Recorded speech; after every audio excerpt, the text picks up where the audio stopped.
ये कहानी जेसिका नाम की एक लड़की की है। जेसिका एक बेहद गरीब परिवार की लड़की थी। उसकी माँ तभी गुजर गई थी जब वो 8 साल की थी। घर में वो, उसका भाई और उसके पापा रहते थे। उसके पापा अक्सर शराब पीकर जेसिका को मारा करते थे। एक दिन ये सब इतना ज्यादा बढ़ गया कि जेसिका को अपने छोटे भाई को लेकर अपने घर से भागना पड़ा। वो दोनों बच्चे नागपुर से भागकर अब गोवा आ चुके थे। 15 साल की जेसिका ने भागने का डिसीजन तो ले लिया था, मगर वो अपना और अपने 9 साल के भाई का ध्यान एक अनजान जगह पर कैसे रखेगी, ये वो नहीं जानती थी। जेसिका और उसका भाई जॉन एक चर्च के सामने बैठ गए और वहीं लोगों से भीख मांगने लगे।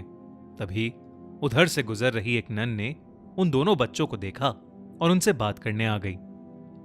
जेसिका ने उस नन को सब कुछ बताया और उस नन को उन पर बहुत तरस आ गया। वो उन्हें अपने साथ उस चर्च में ले गई और जेसिका और जॉन ने वहीं रहना शुरू कर दिया। जेसिका ने जॉन का एडमिशन चर्च के ही एक स्कूल में करवा दिया और वो खुद एक प्रेयर ग्रुप की पार्ट बन गई। जल्द ही जेसिका का पूरा झुकाव गॉड की तरफ हो गया और चर्च ने उसे भी एक नन बना दिया। मगर नन बनने के बाद जेसिका के साथ कुछ ऐसा होना शुरू हो गया जो उसने कभी सपने में भी नहीं सोचा था। एक रात जेसिका अपने रूम में सो रही थी तो उसे अचानक दौरे पड़ने लगे। वो ऐसे चीखने लगी जैसे कोई उसे बहुत जोर से मार रहा हो। जब बाकी की नन्स उसकी आवाज सुनकर उसके कमरे में आई तो वो हैरान रह गईं। जेसिका का शरीर अकड़ा पड़ा था और उसकी आंखें बिल्कुल सफेद हो गई थीं। वो दर्द से चिल्ला रही थी, मगर उसकी आवाज उसकी नहीं बल्कि किसी आदमी की आवाज लग रही थी। ये देखकर एक नन ने जेसिका पर होली वाटर डाल दिया और जेसिका की स्किन से धुआं निकलने लगा। उसके बाद कुछ ही पलों में वो शांत हो गई। इस हादसे के बाद से जेसिका की तबीयत खराब रहने लगी। उसके बर्ताव में काफी बदलाव आ गया था। वो अब चर्च में आती ही नहीं थी और देर रात तक कॉरिडोर्स में अकेले घूमती रहती थी। कभी वो बेवक्त हंसने लगती तो कभी कभी किसी आदमी की आवाज में अजीब अजीब सी आवाजें निकालती। कभी किसी पर जोर से दहाड़ती जैसे कोई जानवर हो, तो कभी कोने में बैठी रोती रहती। चर्च के सभी लोगों को समझ आ गया था कि जेसिका पोजेस हो चुकी है, इसलिए उसके एग्जॉर्सिज्म के लिए सभी ने तैयारी करनी शुरू कर दी। एग्जॉर्सिज्म की रात जब एक नन जेसिका के रूम में उसे देखने गई तो जेसिका वहां थी ही नहीं। वो नन उसे पूरे कमरे में ढूंढने लगी, मगर जेसिका कहीं नहीं थी। लेकिन जैसे ही वो नन वापस जाने के लिए मुड़ी, उसका दिल बुरी तरह दहल उठा। जेसिका एक काला गाउन पहने दीवार से चिपकी पड़ी थी। क्रिश्चियनिटी में काले कपड़े लोग तब पहनते हैं जब कोई मर जाता है। जेसिका के मुंह से खून निकल रहा था। वो एक जानवर की तरह भारी आवाज में दहाड़ रही थी। अचानक वो उस नन पर कूद पड़ी। इतनी ही देर में जेसिका के कमरे में बाकी सब भी आ गए और उन्हें देखकर जेसिका पागलों की तरह हंसने लगी, गॉड की इंसल्ट करने लगी। प्रीस्ट ने उस पर जैसे ही होली वाटर डाला तो वो दर्द से चीख उठी और खुद को एग्जॉर्सिज्म से बचाने के लिए वो अपने कमरे की खिड़की से नीचे कूद गई। जेसिका की जान तो बच गई, मगर उसकी रीढ़ की हड्डी पूरी तरह से डैमेज हो गई थी, जिसकी वजह से वो फिर कभी चल नहीं पाई। इसके बाद जेसिका का एग्जॉर्सिज्म होना काफी आसान हो गया था, लेकिन जब तक चर्च के लोगों ने उसका एग्जॉर्सिज्म शुरू किया तब तक उसके अंदर का डेविल उसके अंदर से जा चुका था। जेसिका को चर्च के ही एक हॉस्पिटल में एडमिट करवाया गया, मगर प्रीस्ट जानना चाहते थे कि आखिर जेसिका के साथ ये सब क्यों और कैसे हुआ। उन्होंने जेसिका को हिप्नोटाइज करने का सोचा और एक छोटी सी इन्वेस्टिगेशन टीम बनाकर पता लगाने लगे कि आखिर हुआ क्या था। काफी ढूंढने के बाद उन्हें यह पता चला कि जेसिका की मां एक कल्ट मेंबर थी, एक ऐसे कल्ट की मेंबर जहां काला जादू करने वाले और डेविल की पूजा करने वाले लोग। जेसिका की मां ने डेविल को खुश करने के लिए कई सारी प्रक्रियाएं भी की। जब जेसिका छोटी थी तब जेसिका की मां ने जेसिका के शरीर का इस्तेमाल करने की भी कोशिश की थी, मगर जेसिका के पापा ने आकर उसे बचा लिया था। लेकिन शायद तब तक देर हो चुकी थी। 4 साल की जेसिका किसी अजीब लैंग्वेज में कर्सेस बोलने लगी थी। उसका चेहरा डरावना हो गया था और उसने कहा कि वही अपने पापा की मौत का रीजन बनेगी और उनकी मौत के बाद ही डेविल का असली रूप इस दुनिया में आ जाएगा। अपना काला जादू उल्टा हो जाने की वजह से जेसिका की मां की डेथ हो गई और जेसिका के पापा जानते थे कि जेसिका में भी इविल रह रहा है, इसलिए धीरे धीरे वो उससे दूर होते चले गए और उससे नफरत करने लगे। जिस रात जेसिका अपने भाई को लेकर घर से भागी, वो अपने पापा की शराब में जहर मिलाकर आई थी और उसके पापा की मौत तभी हो गई थी। उसके बाद से जेसिका पोजेस हो गई, जिसका मतलब यह था कि जेसिका को पोजेस खुद डेविल ने किया था। ये सब जानने के बाद प्रीस्ट का दिल बुरी तरह दहल उठा और उन्होंने जेसिका के भाई जॉन को अपने पास बुलाया। तब उन्होंने देखा कि जॉन की पीठ और हाथ पर अजीब से निशान बने हुए थे। वो समझ गए थे कि जेसिका भी अपनी मां की तरह पोजेस्ड होकर डेविल की पूजा करने लगी थी और अपने भाई का शरीर उसी पूजा के लिए इस्तेमाल कर रही थी।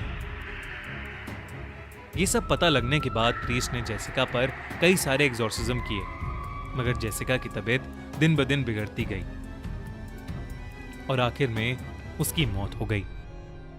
जॉन की पूरी जिम्मेदारी चर्च ने ले ली और जेसिका के मर जाने के बाद भी चर्च के लोग उसकी मुक्ति के लिए प्रे करने लगे। गाइस, अब मैं आपको एक लाजवाब ऐप लोटस 365 के बारे में बताने जा रहा हूं, जहां आप अपना क्रिकेट नॉलेज यूज करके अच्छे खासे इनाम जीत सकते हैं और आप 200 से भी ज्यादा गेम्स खेल सकते हो। मतलब गोवा का मजा इनकी साइट पर। लोटस 365 एक ट्रस्टेड और सेफ वेबसाइट है जिनके ब्रांड एम्बेसडर हैं नवाजुद्दीन सिद्दीकी, उर्वशी रौटेला, कृति खरबंदा और काजल अग्रवाल। सबसे अच्छी चीज, आपका विड्रॉल यहां सिर्फ 20 मिनट के अंदर होता है, चाहे दिन हो या रात। अभी अकाउंट ओपन में मिलेगा 365 का बोनस। लिंक नीचे कमेंट बॉक्स में ही है, डाउनलोड नाउ। बारिश की रात, मॉनसून, वो मौसम जिसमें बादल दिल खोल कर बरसते हैं। गीली मिट्टी की खुशबू भला किसे अच्छी नहीं लगती, पर अगर ये बारिश अपने साथ कुछ ऐसा ले आए जिससे पीछा छुड़ाना नामुमकिन हो जाए तो। यह कहानी 32 साल के समीर की सच्ची घटना पर आधारित है। उस रात वो अपने ऑफिस से घर जा रहा था। उस दिन उसकी एनिवर्सरी थी, पर उसे ऑफिस से निकलने में देरी हो गई थी। घर पर उसकी पत्नी रिशिमा उसका इंतजार कर रही थी, पर उसकी बाइक स्टार्ट ही नहीं हो रही थी। उसने सोचा कि बस आने का टाइम हो गया है, तो क्यों ना वो बस लेकर ही चला जाए। बस स्टैंड तक पहुंचते पहुंचते आसमान में गरज रहे बादल बरसने लगे और देखते ही देखते बहुत ही तेज बारिश होने लगी। समीर अपना सूटकेस अपने सर पर रखकर बस का इंतजार करने लगा। समीर के कपड़े बुरी तरह भीग रहे थे कि तभी उसके ऊपर बारिश की बूंदें गिरना बंद हो गईं। समीर ने अपने साइड में देखा तो एक आदमी अपनी छतरी के आधे हिस्से से समीर को भीगने से बचा रहा था। समीर को यह देखकर बहुत अच्छा लगा और वो उस आदमी को देखकर मुस्कुराने लगा। उस आदमी ने हाथों में ग्लव्स, आंखों पर एक काला चश्मा और सर पर एक काली हैट पहनी हुई थी। इसीलिए समीर को वो आदमी दिखने में थोड़ा अजीब लग रहा था।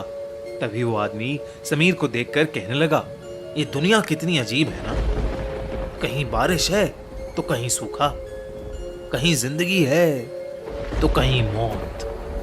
समीर के पास इस बात का कोई जवाब नहीं था। उसने बस मुस्कुराकर अपना सर हिला दिया। उसी समय समीर का फोन बज पड़ा। उसने पॉकेट से जैसे ही फोन निकाला, उसका फोन उसके हाथ से स्लिप होकर जमीन पर गिर गया। समीर जैसे ही जमीन से फोन उठाने के लिए झुका, उसे कुछ ऐसा दिखा जिससे उसकी रूह ही कांप गई। उसके साथ में खड़े आदमी की टांगे ही नहीं थीं और ना ही उस आदमी के जूते के अंदर पैर थे। मानो वो आदमी हवा में झूल रहा था। समीर के चेहरे का रंग बदलने लगा, पर उसने चुपचाप अपना फोन उठाया और उसके पैरों के बारे में सोचने लगा। समीर ने उस आदमी से दूर जाने का सोचा, लेकिन जैसे ही उसने अपनी नजरें घुमाई तो उसे दिखा कि अब पूरा बस स्टैंड खाली था। आसपास किसी ऑटो का भी नामो निशान नहीं था। वहां पर अब समीर और उस आदमी के अलावा और कोई भी नहीं था। समीर की हालत अब खराब हो रही थी। देखते ही देखते बारिश और तेज होने लगी। उस तूफान के बीच उस बस स्टैंड पर वही दोनों खड़े थे। समीर को बारिश की वजह से अब कुछ ढंग से दिखाई भी नहीं दे रहा था। उसे कोई बस भी आती हुई दिखाई नहीं दे रही थी। समीर ने अपनी वाइफ रिशिमा को मैसेज किया और उसे अपनी सिचुएशन बताते हुए जल्दी से आने के लिए कहा। यह मैसेज लिखते ही समीर को उस आदमी की आवाज आई, रिशिमा को यहां बुलाना ठीक नहीं होगा समीर। ये सुनते ही समीर के पैरों तले जमीन खिसक गई।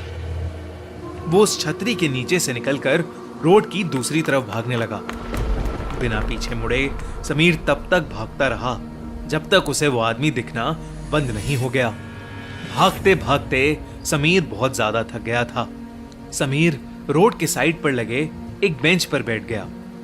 उसने अपनी तेज चल रही सांसों को नॉर्मल किया, पर तभी एकदम से उसके सर पर पड़ रही बरसात फिर से बंद हो गई। समीर ने सहमी नजर से अपने साइड में देखा तो उसकी साइड में फिर वही आदमी छतरी लिए बैठा था। ये देखकर समीर की चीख निकल गई और वो तुरंत उस बेंच से उठकर फिर से रोड की तरफ भागा। रोड पर बारिश की वजह से अब धुंध भी आने लगी थी। आसमान में कड़कती बिजली की आवाज समीर की चीखों को दबा रही थी। थोड़ी दूर आकर समीर फिर से रुक गया। वो बार बार पीछे मुड़कर देख रहा था। हाफते हाफते जब उसने सामने देखा तो बहुत जोर से बिजली कड़की और उस बिजली की चमकती रोशनी में उसे वही आदमी रोड के बीचों बीच खड़ा दिखाई दिया। इस बार सिर्फ उसका आधा शरीर हवा में तैर रहा था। वो समीर को देखकर मुस्कुराया और उसने अपना चश्मा उतार दिया। उस आदमी की आंखें पूरी तरह से काली पड़ी थीं और उसमें से खून बह रहा था। तभी समीर को पीछे से एक बस के हॉर्न की आवाज आई। समीर ने पीछे मुड़कर देखा तो पीछे से एक बस आ रही थी। अचानक ही बहुत सारे लोगों की भीड़ भी उस बस की तरफ आने लगी। समीर को अपनी जान बचाने का और कोई रास्ता नहीं दिख रहा था। वो दौड़कर उस बस के पास पहुंचा। जैसे ही वो बस उस स्टैंड पर आई, सभी लोग धक्का मुक्की करके उस बस में घुसने की कोशिश करने लगे। उसी धक्का मुक्की में समीर उस भीड़ के बीच गिर गया। उसके पूरे शरीर पर लोगों के पैर लग रहे थे और समीर कुछ भी नहीं कर पा रहा था। बस के ड्राइवर ने भीड़ को हटाने के लिए बस को थोड़ा आगे बढ़ा दिया और समीर का आधा शरीर उस बस के नीचे कुचल गया। तड़पता हुआ समीर वहीं होश खो बैठा। तभी रिशिमा ऑटो से समीर की बताई हुई लोकेशन पर पहुंच गई। उसने समीर को रोड के बीच खून से लथपथ पड़ा देखा। उसके आसपास कोई भी नहीं था। रिशिमा समीर को जल्दी से हॉस्पिटल ले गई। समीर की जान तो बच गई, पर समीर ने अपने पैर हमेशा हमेशा के लिए खो दिए थे। वो अब फिर कभी भी चल नहीं सकता था। जब समीर ने अपने साथ हुई घटना बताई तो कोई भी समीर की बताई हुई बातों पर यकीन नहीं कर रहा था। पर जब रिशिमा ने उस बस स्टैंड से जुड़ी न्यूज रिपोर्ट्स को देखा तो उसके होश ही उड़ गए। रिशिमा ने देखा कि करीबन 10 साल पहले ऐसे ही एक केस में एक आदमी की मौत हुई थी और तब से लेकर आज तक हर साल मॉनसून के महीने में एक आदमी ऐसे ही हादसे का शिकार होता है।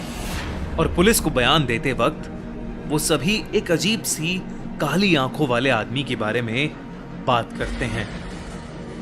रिश्मा समझ गई थी कि समीर भी उस काली आंखों वाले आदमी का शिकार हुआ है। कुछ ही सालों बाद डिप्रेशन के कारण समीर की मौत हो गई। अब रिश्मा हर साल मॉनसून के महीने में उस बस स्टैंड पर जाती है, इसी उम्मीद में कि उसकी मुलाकात उस काली आंखों वाले आदमी से हो जाए। रिश्मा को हमेशा लगता है शायद वो काली आंखों वाला आदमी भी ऐसे ही किसी भीड़ के नीचे आकर मर गया होगा और अब वो सबसे अपना बदला ले रहा हो। रिश्मा उससे ये पूछना चाहती थी कि वो ये सब क्यों कर रहा है, पर रिश्मा को वो आदमी आज तक कभी नहीं मिला और शायद कभी मिलेगा भी नहीं।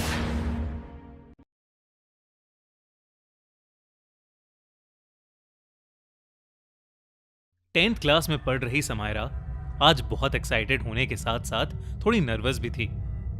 वो पहली बार अपने स्कूल की रिपब्लिक डे असेंबली में पूरे स्कूल के सामने एक स्पीच देने वाली थी।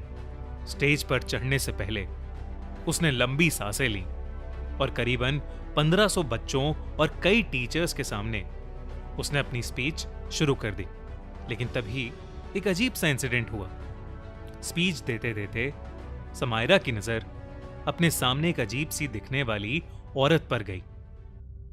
वो औरत पर्पल कलर का गाउन पहने सामने खड़े बच्चों के क्राउड में इधर से उधर घूम रही थी।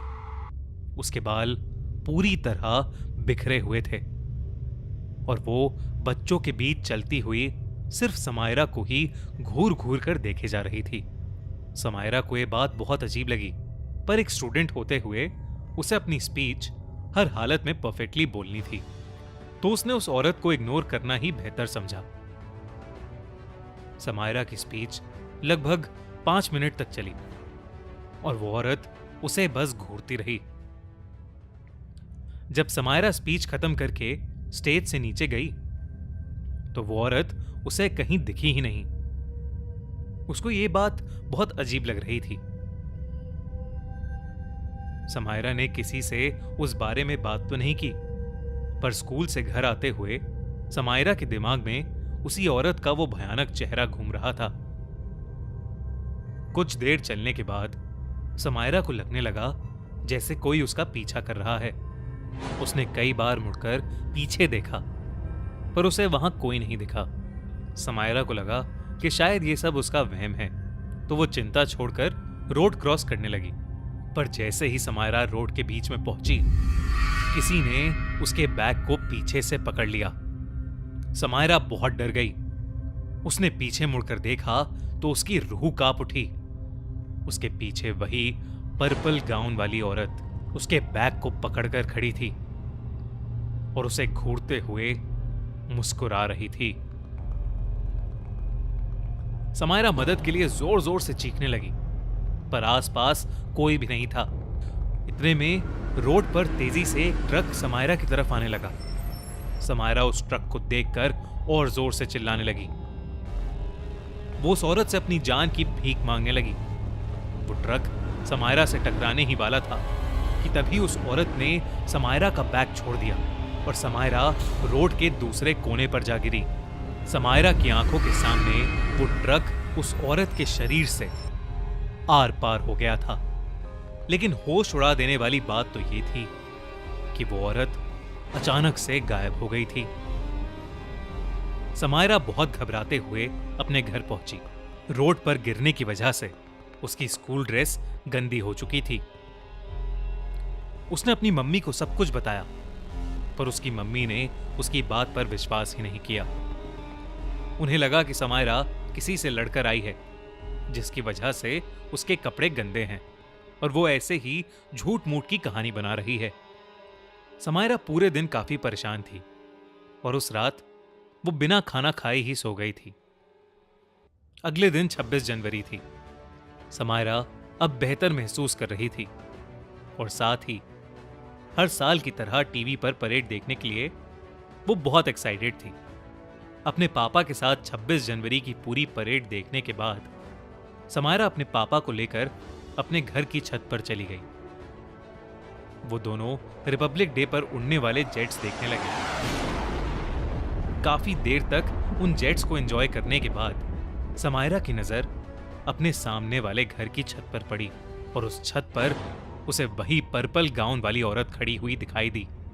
इस बार उसे देखते ही समायरा को दौरे पड़ने लगे और वो छत पर ही गिर गई। उसके पापा ये देखकर थोड़ा घबरा गए और समायरा को सीधा हॉस्पिटल ले गए। कुछ घंटों की ट्रीटमेंट के बाद समायरा नॉर्मल हुई और उसने अपनी फैमिली को फिर से उस पर्पल गाउन वाली औरत के बारे में बताया। उस औरत के बारे में दोबारा सुनकर अब समायरा की मॉम को समायरा की बात पर विश्वास होने लगा था और उन्हें लगने लगा था कि वो पर्पल गाउन वाली औरत शायद कोई बुरी आत्मा है जो समायरा के पीछे पड़ गई है। समायरा उसी दिन घर वापस आ गई थी। उस रात वो अपनी मम्मी के साथ ही सोई। अगले दिन की सुबह समायरा को स्कूल के लिए तैयार करते हुए समायरा की मॉम की नजर समायरा के पैर में बंधे एक पायल पर गई। उस पायल पर एक छोटा सा पर्पल रंग का ताबीज भी लगा हुआ था। समायरा से पूछने पर उसने बताया कि 4 दिन पहले स्कूल से घर आते हुए उसे स्कूल की एक पुरानी आया ने एक पायल गिफ्ट किया था। क्योंकि वो पायल समायरा को बहुत सुंदर लगा था, इसलिए उसने खुशी खुशी उसे पहन लिया था। समायरा की मम्मी को अब सब समझ आ गया था। उन्होंने तुरंत ही उस पायल को समायरा के पैर से उतारने की कोशिश की, लेकिन उसे हाथ लगाते ही उन्हें अपने बाईं ओर वही पर्पल गाउन वाली औरत दिखी और इस बार वो औरत समायरा की मां को बेहद गुस्से से देख रही थी। उसकी भयानक शक्ल देखकर समायरा की मॉम ने जल्दी से उस पायल को उतारा और अपने घर की बालकनी से नीचे फेंक दिया। नीचे गिरकर उस पायल पर लगा वो ताबीज भी टूट गया और वो औरत उनके सामने ही जलने लगी। ये देखकर समायरा और समायरा की मां के होश उड़ गए थे। इसके बाद समायरा की मां उसे लेकर स्कूल चली गई ताकि वो स्कूल की उस आया से मिल सके जिसने समायरा को वो पायल दी थी। जब वो स्कूल पहुंचे तो पता चला कि उस आया को मरे हुए 30 साल से ऊपर हो चुके हैं। स्कूल की पुरानी फोटोज मिली तो उसमें से एक फोटो में उस आया ने वही पर्पल कलर का गाउन पहना हुआ था। खैर, उस दिन के बाद से समायरा को वो पर्पल गाउन वाली औरत दोबारा कभी नहीं दिखाई दी। आज आशीष की जिंदगी का सबसे बड़ा दिन था। आज उसकी शादी अपनी गर्लफ्रेंड तन्वी से हुई थी। शादी की सभी सेरेमनीज अच्छे से हो गई थीं और अब आशीष और तन्वी कार में बैठकर अपने ड्राइवर संजय के साथ शादी के वेन्यू वाले फार्म हाउस से अपने घर जा रहे थे। दोनों बहुत ज्यादा खुश थे और एक दूसरे से प्यार भरी बातें कर रहे थे। रात के करीब 1 बज चुके थे। कुछ ही दूर जाने के बाद ड्राइवर संजय को गाड़ी चलाते चलाते रोड के साइड पर एक लड़की दिखी। जब गाड़ी उस लड़की के नजदीक पहुंची तो सबको दिखा कि उस लड़की ने शादी का लहंगा पहना हुआ है और वो गाड़ी को रोकने का इशारा कर रही है। तन्वी की आंखें जैसे ही उस लड़की से मिली, तन्वी ने ड्राइवर से गाड़ी रोकने के लिए कहा, पर संजय गाड़ी रोकने में थोड़ा झिझक रहा था। पर फिर आशीष ने तेज आवाज में संजय को गाड़ी रोकने के लिए कहा। संजय ने उस लड़की के सामने गाड़ी रोक दी। तभी आशीष ने उस लड़की से बात करने के लिए गाड़ी का शीशा नीचे किया। वो लड़की बेहद सुंदर थी, जैसे कोई अप्सरा हो, तन्वी से भी कहीं ज्यादा खूबसूरत, जिसकी वजह से कुछ पलों तक तो आशीष उसे देखता ही रहा और कुछ बोल ही नहीं पाया। फिर उसने अपने होश संभाले और उस लड़की से पूछा कि इतनी रात में वो यहां अकेली क्यों खड़ी है। उस लड़की ने उनसे कहा कि उसे जल्द से जल्द एक जगह पहुंचना है और उसी सिलसिले में उसे तन्वी और आशीष की मदद चाहिए। ये सुनते ही तन्वी ने उस लड़की को गाड़ी के अंदर बिठा लिया। वो लड़की फ्रंट सीट पर बैठ गई और थोड़ा परेशान होकर बताने लगी कि आज उसकी शादी थी, पर उसके होने वाले पति का एक्सीडेंट हो गया है, जिसकी वजह से वो एक हॉस्पिटल में एडमिट है। उस लड़की की घबराहट देखकर आशीष और तन्वी ने उससे कोई भी सवाल पूछना ठीक नहीं समझा, पर संजय के चेहरे का रंग उड़ सा गया था। कुछ दूर जाते ही उस लड़की ने उन्हें शुक्रिया कहते हुए उसे वहीं छोड़ने के लिए कहा।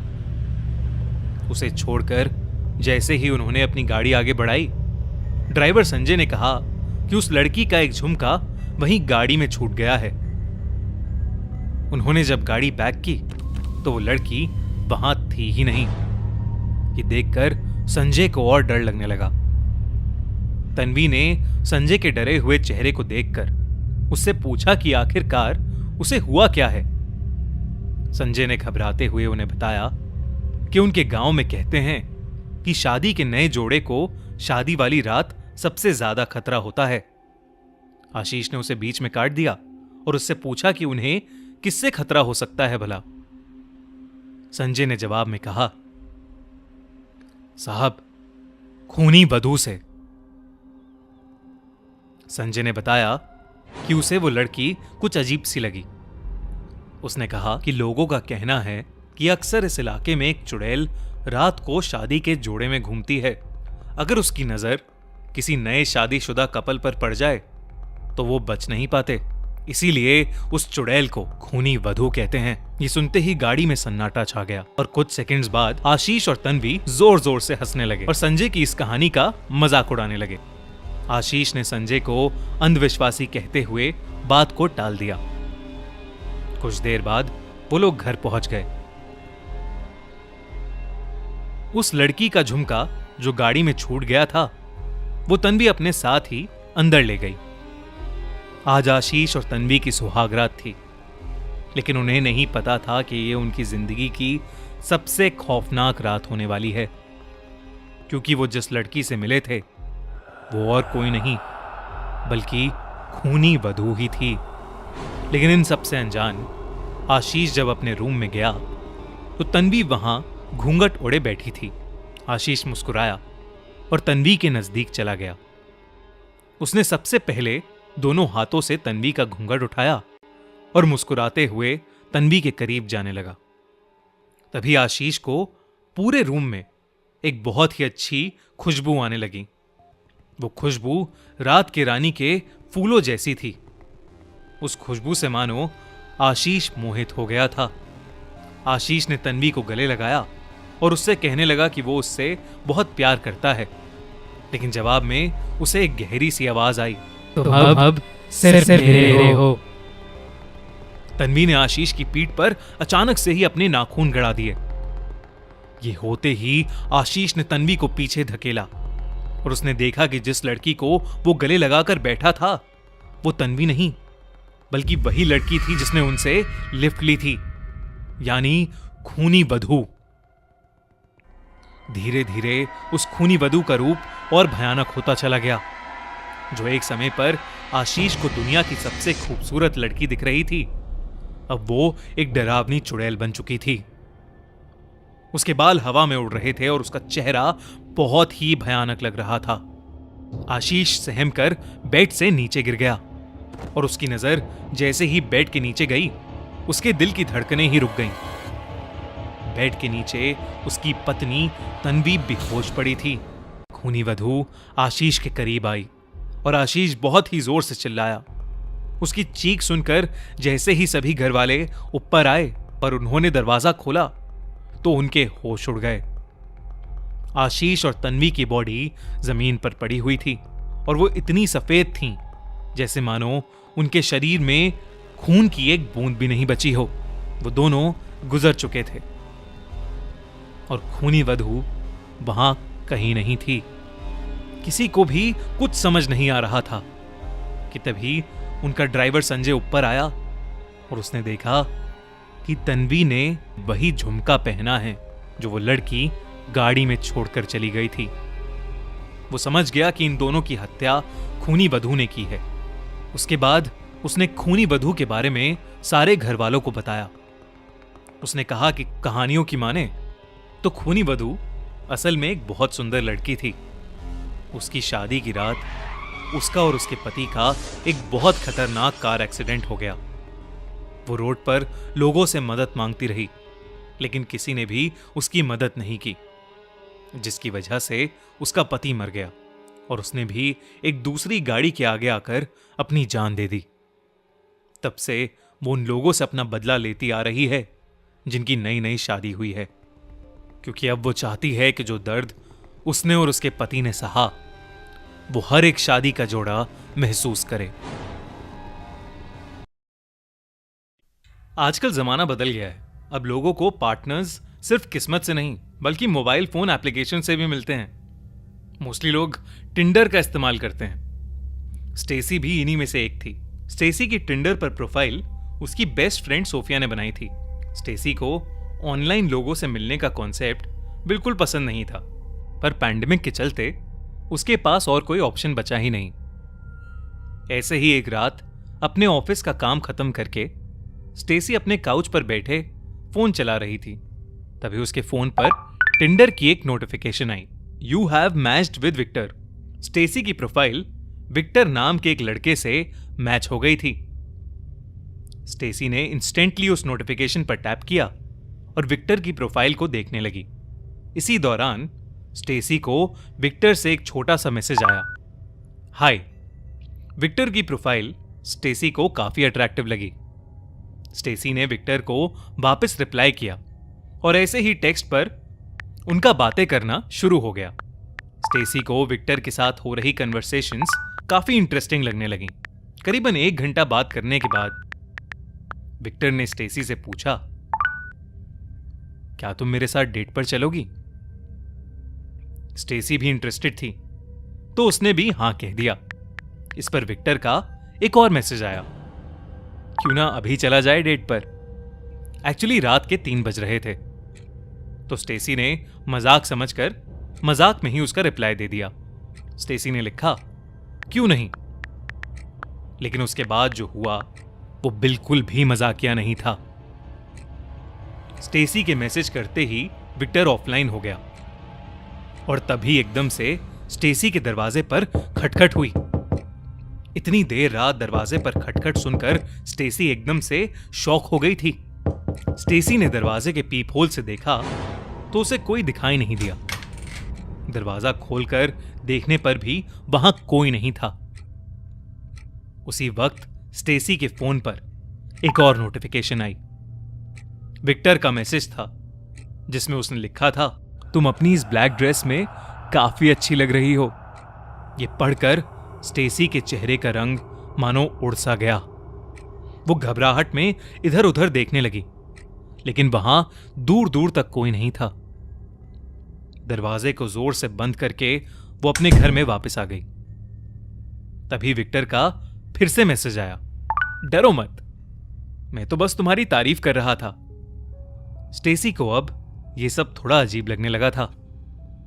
उसने विक्टर को मैसेज करके पूछा कि उसे उसकी ड्रेस का कलर कैसे पता चला, लेकिन विक्टर ने इस बात का कोई जवाब नहीं दिया। स्टेसी को यह सब बहुत शेडी सा लगने लगा और इसीलिए उसने अपना फोन ऑफ कर दिया और काउच पर ही लेट गई। मगर कुछ ही सेकंड्स बाद स्टेसी के फोन पर फिर से एक नोटिफिकेशन आई। स्टेसी बुरी तरह सहम गई, क्योंकि उसने अभी अपना फोन ऑफ किया था, तो उस पर नोटिफिकेशन आना इम्पॉसिबल था। फोन चेक करने पर उसने देखा कि विक्टर ने उसे मैसेज किया था,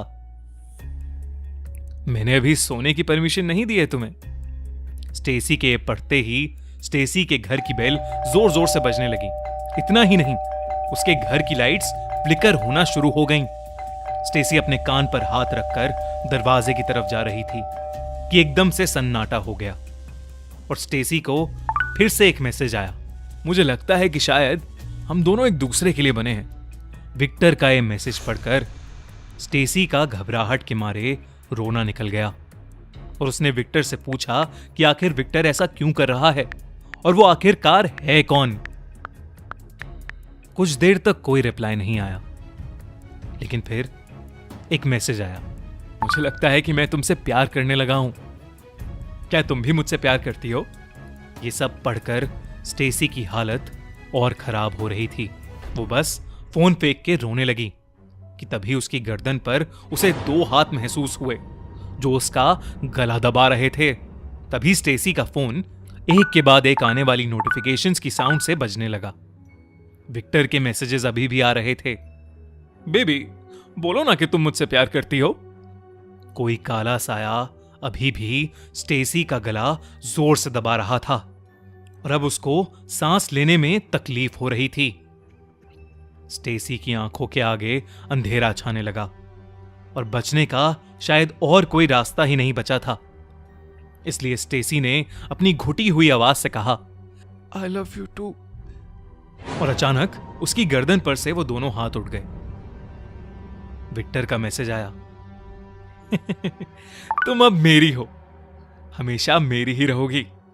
चलो अब जल्दी से जाकर तैयार हो जाओ, हमें बाहर भी तो जाना है। विक्टर के फोन पर आते मैसेजेस से स्टेसी की सांसें और तेज होने लगी थीं। उसे समझ में नहीं आ रहा था कि उसके साथ ये सब क्या हो रहा है। स्टेसी अब इतनी ज्यादा सहम चुकी थी कि वो विक्टर की सारी बातें मानने लगी। विक्टर की विशेष को मना करने पर शायद उसकी जान को खतरा था, इसलिए वो विक्टर के कहने पर तैयार होने अंदर अपने रूम में चली गई और उसने तभी छुपके से टेक्स्ट मैसेज के थ्रू अपनी फ्रेंड सोफिया को सब कुछ बता दिया। जब स्टेसी अपने कपड़े चेंज कर रही थी तो विक्टर का फिर से एक मैसेज आया। उसमें लिखा था, बेबी, अपने सारे कपड़े उतारो ना। ये देखकर स्टेसी बहुत ज्यादा डर गई।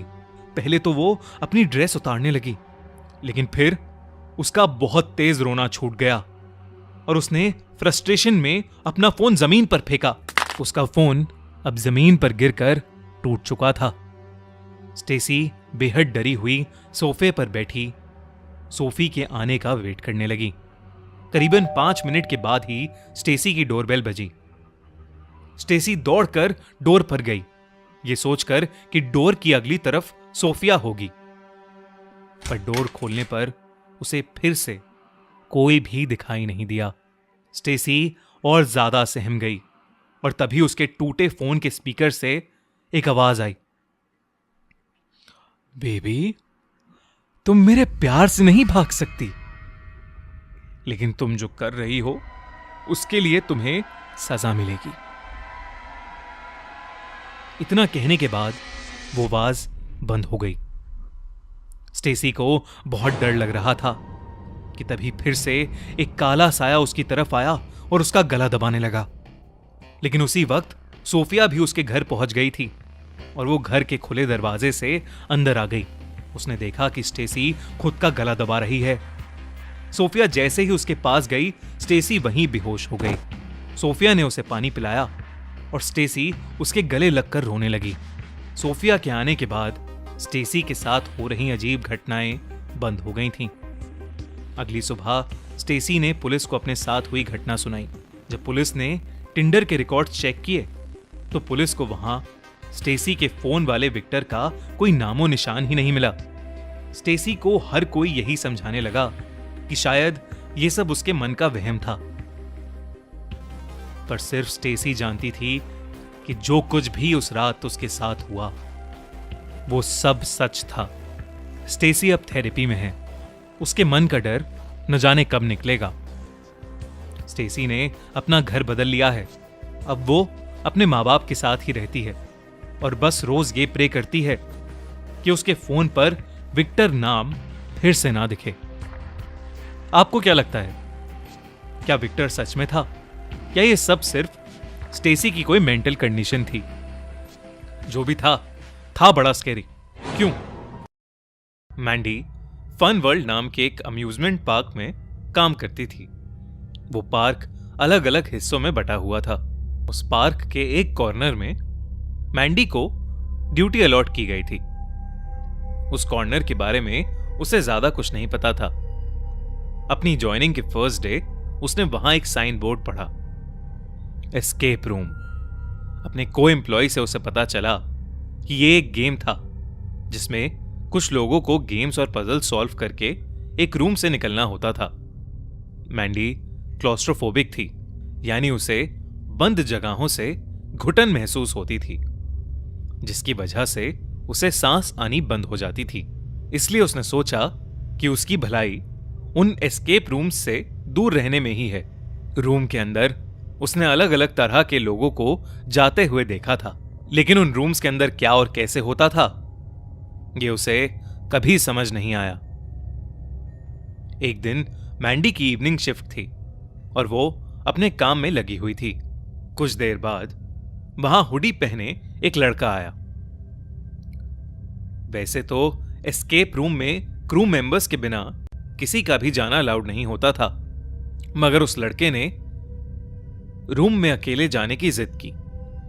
उसने मैंडी को इस काम के लिए एक्स्ट्रा टिप भी दी।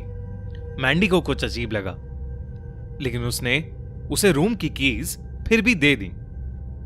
रूम ऑपरेटर के ग्रीन सिग्नल के बाद वो लड़का अंदर चला गया और मैंडी अपनी सीट पर अपने फोन में बिजी हो गई। करीबन कुछ 5 मिनट बाद उसी रूम के दरवाजे पर जोर जोर से खटखट होने लगी। मैंडी ये देखकर थोड़ा घबरा गई। उसने ऑपरेटर रूम में कॉल किया, लेकिन किसी ने फोन नहीं उठाया। जब वो वहां गई तो ऑपरेटर रूम में कोई भी नहीं था। किसी के वहां ना होने पर मैंडी खुद ही उस एस्केप रूम की तरफ चली गई। कोई अभी भी दरवाजे को जोर से खटखटा रहा था। अचानक दरवाजे के नीचे से धुआं निकलने लगा और उस रूम का दरवाजा अपने आप खुल गया। सभी आवाजें बंद हो गई थीं। मैंडी उस रूम में गई तो अंदर जाने पर बहुत सारा धुआं था और पूरे रूम में एक लाल रोशनी चमक रही थी। अंदर उस लड़के को ना देखकर मैंडी थोड़ा घबरा गई। अच्छी तरह से ढूंढने पर भी वहां उसे वो लड़का नहीं मिला। तभी एकदम से दरवाजे के बंद होने की आवाज आई। मैंडी जल्दी से दरवाजे के पास गई, लेकिन तब तक वो दरवाजा बंद हो चुका था। अब मैंडी काफी ज्यादा घबराने लगी थी। उसने दरवाजे को बुरी तरह पीटना और जोर जोर से चिल्लाना शुरू कर दिया, पर उसकी चीखों का कोई असर नहीं हुआ। दरवाजा अभी भी बंद था। कुछ ही देर में मैंडी को सांस लेने में तकलीफ होने लगी और वो बेहोश होकर नीचे गिर पड़ी। जब मैंडी की आंखें खुलीं तो वो उसी रूम में थी। रूम में अब कोई धुआं नहीं था, बस एक स्क्रीन लगी हुई थी। वो स्क्रीन को ध्यान से देखने लगी और एकदम से वो स्क्रीन स्विच ऑन हो गई। ऐसा लग रहा था कि जैसे उस रूम के दरवाजे पर कोई सीसीटीवी कैमरा था, जिसकी फुटेज उस स्क्रीन पर चल रही थी। मैंडी वहां बैठी हुई उस स्क्रीन पर सभी लोगों को आते हुए और रूम का पजल सॉल्व करते हुए देख रही थी। तभी उसे वहां वो हुडी वाला लड़का उस रूम में आता हुआ नजर आया। वो 5 मिनट वहीं रुका और फिर दरवाजे पर जोर जोर से नॉक करके कैमरे की रेंज से बाहर आ गया। उसी वक्त मैंडी को वो खुद कमरे में आती दिखी और डर के मारे बेहोश होती दिखी। इसके तुरंत बाद वो स्क्रीन फिर से ब्लैंक हो गई। फिर जो हुआ उससे मैंडी के रोंगटे खड़े हो गए। वो लाल रोशनी अचानक से गायब हो गई और कोई अदृश्य शक्ति मैंडी को खींचकर उस कमरे के कोने में ले गई। उस कमरे में अब बिल्कुल शांति थी। स्क्रीन की लाइट की वजह से उस कमरे में थोड़ी सी रोशनी हुई। उस रोशनी में मैंडी को वो हुडी वाला लड़का अपने सामने वाले कॉर्नर में बैठा दिखाई दिया।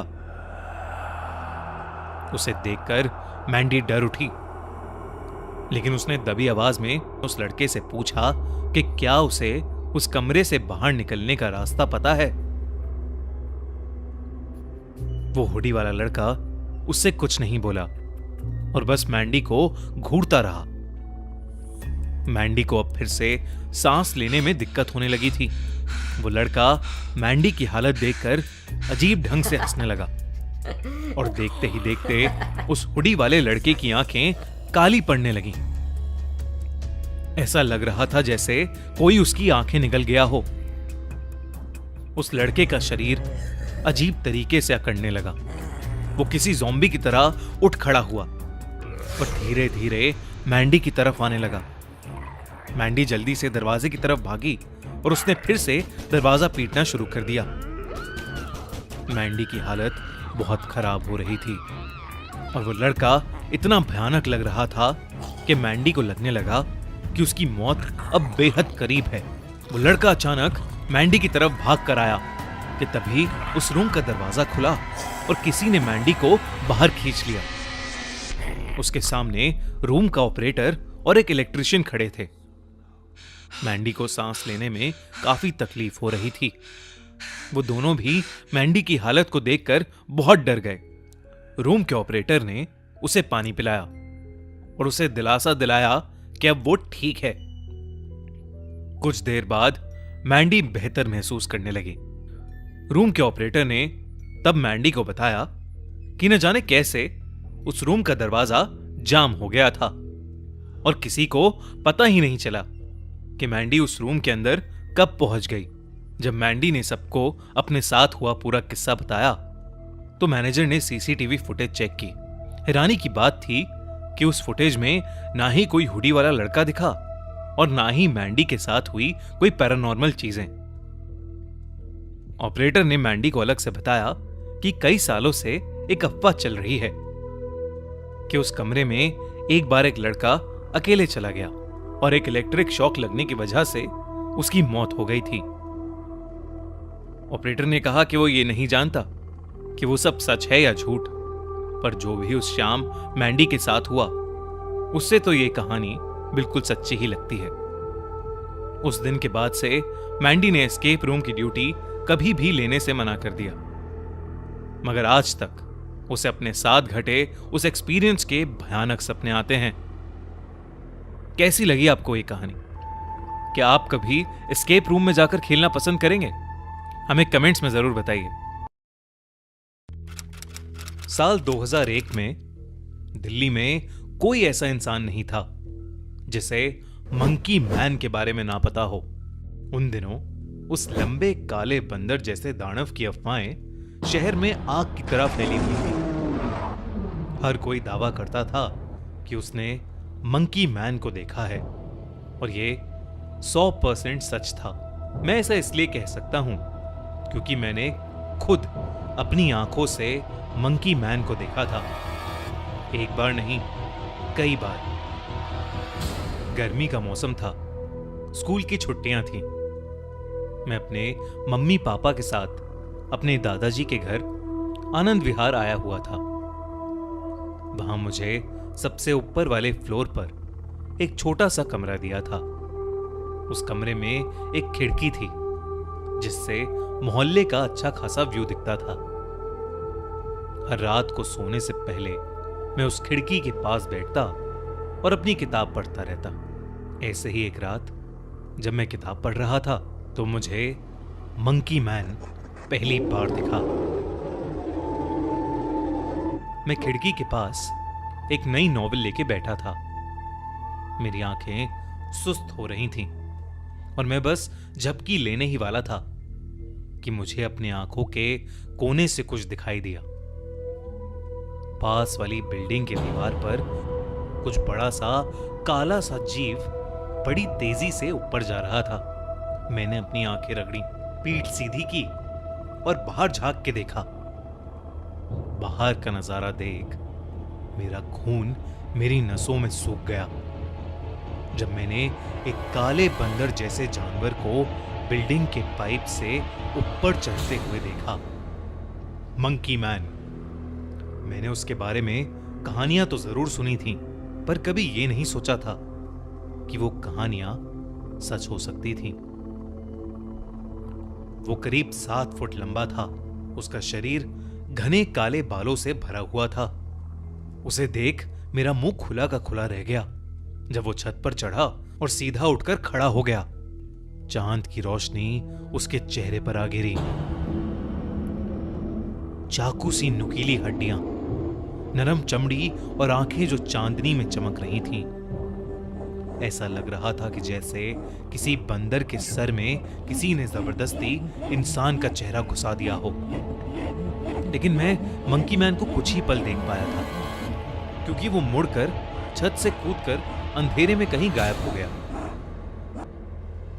मैंने अपने परिवार को उसके बारे में बताने की कोशिश की, लेकिन किसी ने भी मेरी बात का विश्वास नहीं किया। उन्हें लगा मैं अटेंशन के लिए मंकी मैन के बारे में कोई मजाक कर रहा हूं। यहां तक कि पापा ने मुझे डांट लगा दी और कहा कि अब मेरी ये सब मजाक करने की उम्र नहीं रही है। लेकिन मैं झूठ नहीं बोल रहा था, मैंने सच में मंकी मैन को देखा था। उस दिन के बाद से मंकी मैन का जुनून मुझ पर सवार हो गया। अखबार में आई कोई खबर हो या गलियों में बहती कोई अफवाह, मुझे जहां भी उसके बारे में कोई जानकारी मिलती, मैं वहां फट से पहुंच जाता। यहां तक कि अगर कहीं उसके दिखने की बात हुई होती तो मैं मौका मिलते ही वहां पहुंच जाता। मेरी इन कोशिशों की वजह से मुझे मंकी मैन कई बार दिखा, छत पर, ब्रिज के नीचे और एक बार एक अंडरग्राउंड पार्किंग में भी। मैंने जितना उसे देखा उतना ज्यादा मुझे ऐसा लगा कि शायद वो एक ऐसा जानवर है जो अपने घर से बहुत दूर आ गया है और अब हम इंसानों की दुनिया में कहीं खो गया है। लेकिन मेरा ऐसा फील करने से कोई फर्क नहीं पड़ता था। हम इंसानों के लिए तो वो बस एक राक्षस ही था। मुझे याद है जब मैंने उसे पहली बार किसी मासूम को चोट पहुंचाते देखा था। देर रात थी, मैं अपनी खिड़की के पास बाइनोकुलर्स लेके बैठा था। मैंने उसे एक बिल्डिंग की छत पर देखा। उसके पीछे पटाखे फट रहे थे और वो उस शोर से डर के वहां से भाग रहा था। एक छत से दूसरी छत कूद कूद के उन लोगों से दूर भाग रहा था। भागते भागते उसके रास्ते में एक ऐसी छत आई जिस पर एक बुजुर्ग आदमी सैर कर रहा था। मंकी मैन कूदकर उस छत पर आया और उसे देखकर वो बुजुर्ग आदमी घबरा उठा। मंकी मैन उस पर गुर्राया और उस बुजुर्ग आदमी का संतुलन बिगड़ गया। वो छत से सीधा जमीन पर 6 फ्लोर नीचे आ गिरा। उसकी चीखें और उसकी जमीन पर गिरने की आवाज मुझे आज तक याद है। ये पहली बार था जब मैंने अपने सामने किसी को मरते हुए देखा था। सुबह उस बुजुर्ग आदमी की बिल्डिंग के पास खड़ी भीड़ और एम्बुलेंस को देखकर मेरी आंखों से आंसू निकल आए। मैंने अपने पेरेंट्स को उसके बारे में नहीं बताया, सिर्फ इसलिए नहीं कि मुझे पता था कि वो मेरी बात पर विश्वास नहीं करेंगे, पर इसलिए भी कि मैं वो देखकर बुरी तरह डर चुका था। उस दिन के बाद से मैंने मंकी मैन को ढूंढना एकदम बंद कर दिया। जितना हो सके उससे दूर रहने का सोचा। लेकिन इसके बावजूद कभी कभी रात में उसके चिल्लाने की आवाज मेरे कानों तक पहुंच ही जाती थी। उसके किस्से और ज्यादा खतरनाक होते चले गए।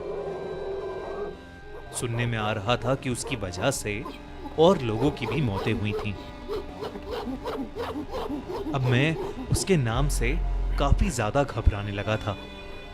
एक शाम की बात थी, सूरज धुंध में डूब रहा था और मैं दोस्तों के साथ क्रिकेट खेल के अपने दादाजी के घर वापस आ रहा था।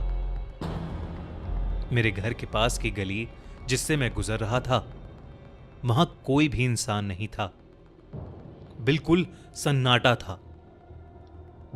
उस गली में अचानक मुझे एक बड़ी सी परछाई मेरे पीछे चलती नजर आई। मैं पीछे मुड़ा तो और कोई नहीं, वो मंकी मैन मेरे पीछे पीछे चल रहा था। ये देखकर मैं कांप उठा और वहीं जम सा गया। मैं घबराहट के मारे आगे चल ही नहीं पा रहा था और वो धीरे धीरे मेरे पास ही आ रहा था। अचानक वो मेरे ठीक सामने आया और उठकर खड़ा हो गया।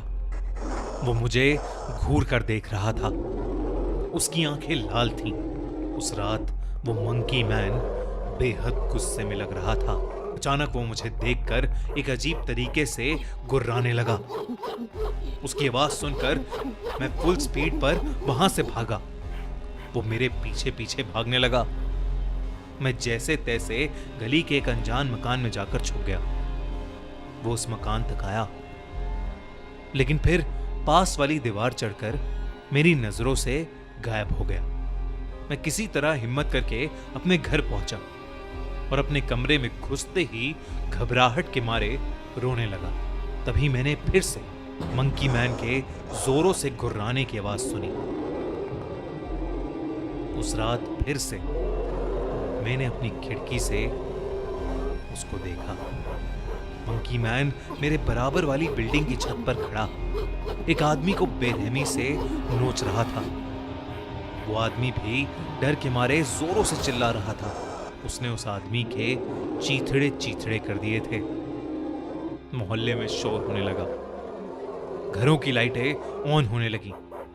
लोग बाहर आने लगे ये देखने के लिए कि बाहर आखिर हो क्या रहा है। उन्हें मंकी मैन नहीं मिला, क्योंकि वो पहले ही ऊपर छत पर चढ़ के अंधेरे में गायब हो चुका था। उस रात के बाद से मंकी मैन मुझे फिर कभी नहीं दिखा और समय के साथ वो बस एक हॉरर लेजेंड बनकर रह गया। लेकिन मुझे कुछ सवालों का जवाब आज तक नहीं मिला। कौन था वो, कहां से आया था और फिर अचानक कहां गायब हो गया? दोस्तों, आपको क्या लगता है? कमेंट्स में जरूर लिखकर हमें बताइए।